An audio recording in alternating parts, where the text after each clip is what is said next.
ఈ కాలంలో దరిదాపులు ఒక 3-4 నెలలు నేను వస్తున్నానా లేదా అని తెలియకుండానే మేనేజ్ చేసేశారు మిత్రులు అద్దంకి ప్రసాద్, మనోహరు, డేగా సుధాకరు, సుబ్బారావు సారు, తర్వాత వచ్చేసి పద్మనాభరెడ్డి, వీళ్ళందరూ రోజుకు ఒకరు నాకు అటెండెన్స్ చెప్పేవాళ్ళు.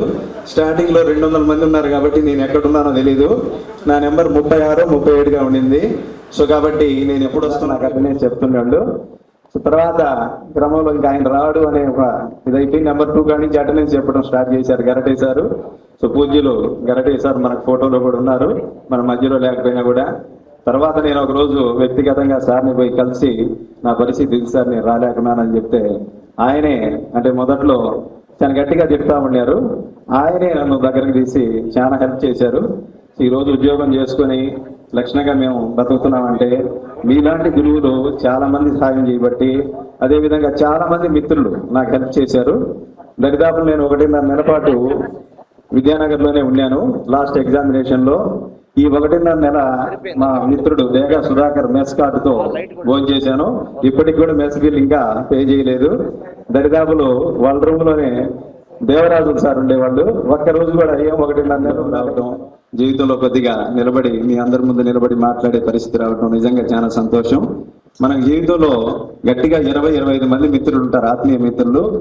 ఈ 25 మందిలో నాకు బీఈడీలోనే 1 సంవత్సరం కోర్సులోనే 15 మంది ఆత్మీయ మిత్రులు ఉన్నారు. చాలా ఆత్మీయంగా పలకరించేటటువంటి మిత్రులు ఉన్నారు.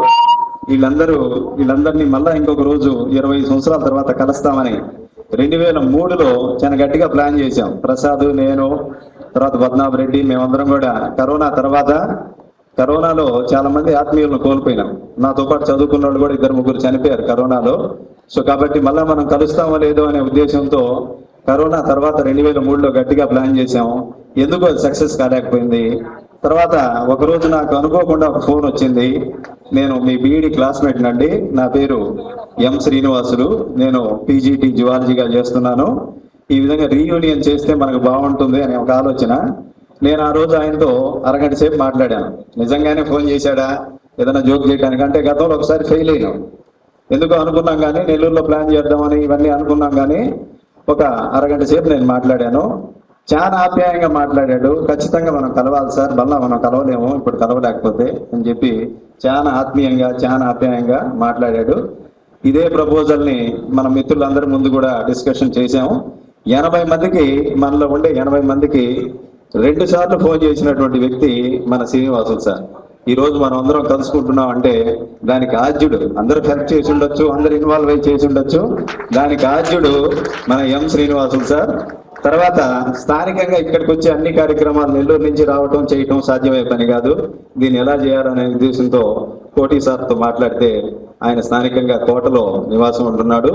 కార్యక్రమాలన్నీ కోటి సారు, కిషోర్ సార్ వీళ్ళందరూ కూడా ఇక్కడ ఉండి చక్కదిద్ది ఈ రోజు మనం కలుసుకోవడానికి మనకు ఒక చక్కటి వేదికను అరేంజ్ చేయటం కానీ ఇవన్నీ కూడా ఈ కార్యక్రమాలన్నీ కూడా వీళ్ళు 2-3 నాతో పాటు చాలా మంది ఉన్నారు. సో ఈ రోజు మీ అందరినీ కలుసుకోవటం, గురువుల్ని మళ్ళా ఇంకొకసారి కలుసుకోవటం చాలా ఆనందంగా ఉంది. మనం బీఈడీలో 2 సార్లు ఫంక్షన్ చేసుకున్నాం. బహుశా మన కాలేజ్ చరిత్రలో ఇదే మొదటిసారి అనుకుంటాను. అప్పుడు మన ఫంక్షన్కి వచ్చినటువంటి గౌరవ కరస్పాండెంట్ స్వర్గీయ పద్మనాభరెడ్డి గారు కూడా అన్నారు ఆ మాట. బీఈడీ కాలేజ్ చరిత్రలో దరిదాపు ఈ కాలేజీకి 30-40 సంవత్సరాల చరిత్ర ఉంది.